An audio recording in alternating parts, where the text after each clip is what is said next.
Next up, Pranav Kalelkar from Chemistry, speaking on plastic implants, a novel way to heal bones.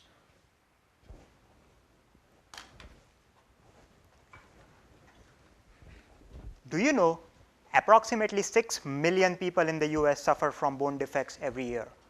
These are our soldiers, our athletes, our neighbors, our family members, or could be any of us. Now, a common strategy to treat major bone defects involves use of metal implants.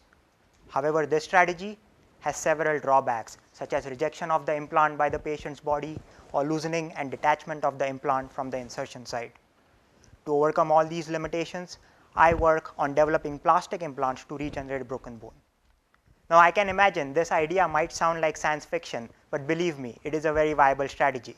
And that is because our body has cells that has the capacity to develop new bone.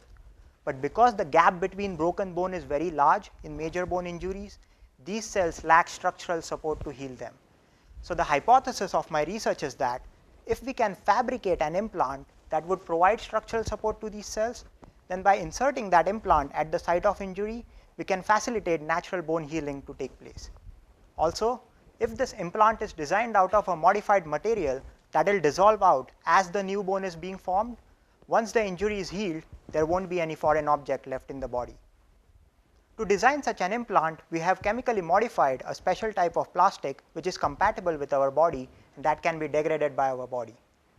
This plastic is a long chain molecule having reactive functional groups as shown by these red pyramids that can be used to couple a special type of biological molecule shown by the yellow Pac-Man figure. Now, why couple this biological molecule?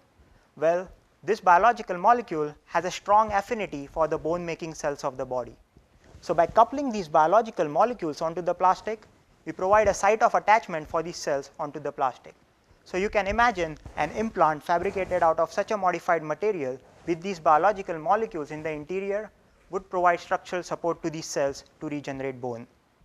Now, these are exciting times because so far in my research, I have successfully prepared this plastic, modified it with biological molecules, and I am currently optimizing the implant fabrication process.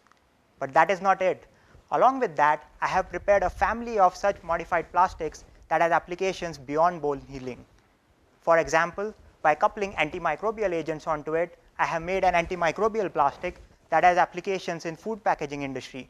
While in another project, by coupling drug molecules onto it, I am working on developing a drug delivery system for targeted delivery of drugs in the body.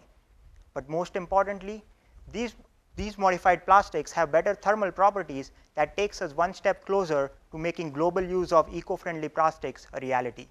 Healing bone is just the start. Thank you.